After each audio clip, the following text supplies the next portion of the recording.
Everyone, this is इकरा नवाज़ और आज हम जिस टॉपिक पे बात कर रहे हैं वो है क्रिप्स मिशन। 1942 में आया, लेकिन इसकी प्रोविजंस किसी भी पॉलिटिकल पार्टी को अच्छी नहीं लगी और क्रिप्स मिशन जो था वो फेल हो गया। तो ऐसी क्या प्रोविजंस थी इसकी कि इंडिया की किसी भी पॉलिटिकल पार्टी को ये अच्छी नहीं लगी और उन्होंने रिजेक्ट कर दिया। और उस टाइम पे इंडिया के अंदर ऐसे कौन से सर्कमस्टांसेस चल रहे थे जिसकी वजह से ब्रिटिशर्स को क्रिप्स मिशन जो है वो इंडिया भेजना पड़ा। तो थोड़ा सा बैकग्राउंड देख लेते हैं, जिसके अंदर बात ये थी कि 1 सितंबर 1939 में वर्ल्ड वॉर 2 जो थी वो स्टार्ट हो जाती है और ब्रिटिशर्स क्या करते हैं, वो ये डिक्लेयर कर देते हैं कि जो इंडिया है वो ब्रिटिशर्स का साथ दे रहा है और ब्रिटिशर्स के अलाइज के तौर पे पार्टिसिपेट कर रहा है। तो ये चीज़ जो थी ना, ये जो डिक्लेरेशन था, ये इंडियंस को पसंद नहीं आता। सितंबर में स्टार्ट हो रही है और अक्टूबर के अंदर अगले महीने ही जो इंडियन नेशनल कांग्रेस है वो क्या करती है कि वो अपनी मिनिस्ट्री से रिज़ाइन कर देती है।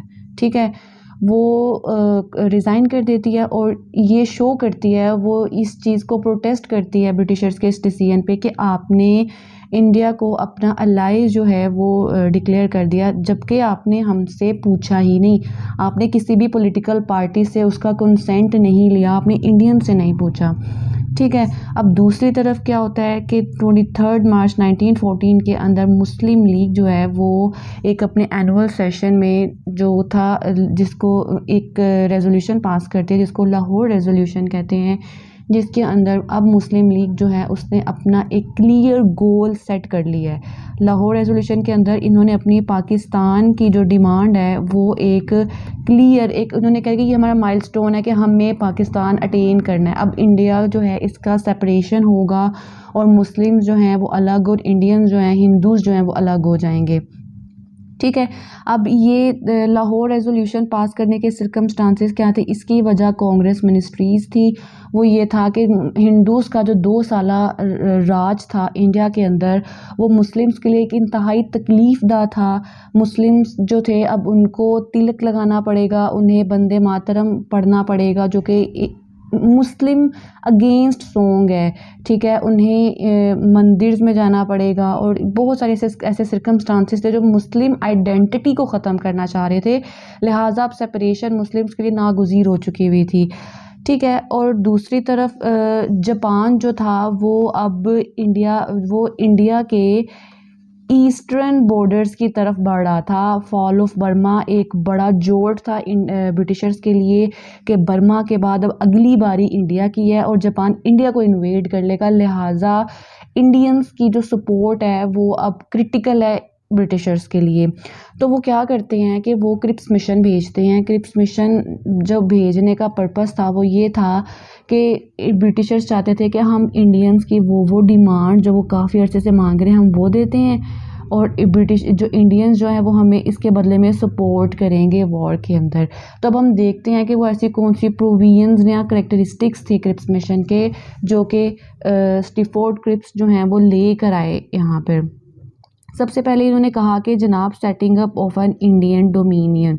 अच्छा, बहुत से लोगों को या बहुत से स्टूडेंट्स को डोमिनियन का मतलब नहीं समझ आता। तो बात यह है कि ब्रिटिशर्स के अंडर जब कोई कॉलोनी काम कर रही होती है तो जब उसको डोमिनियन स्टेटस दिया जाता है उसका मतलब ये होता है कि वो अब सेल्फ गवर्नमेंट कर सकते हैं, यानी विद इन अपनी कॉलोनी के अंदर वो अपने आप को खुद गवर्न करेंगे। लेकिन डिफेंस, फॉरेन अफेयर्स और कम्युनिकेशन के जो डिपार्टमेंट्स हैं ना, ये ब्रिटिश अपने अंदर रखेगा, ये उनको नहीं दिए जाएंगे। ठीक है, इंडियंस चाहते थे कि हमें डोमिनियन स्टेटस दिया जाए, यानी हम अपने आप को खुद रूल करें। हाँ ठीक है, डिफेंस, फॉरेन अफेयर्स और कम्युनिकेशन जो है ये तुम अपने हाथ में रख लो। तो ब्रिटिशर्स ने कहा चलो ठीक है, हम आपको ये दे रहे हैं।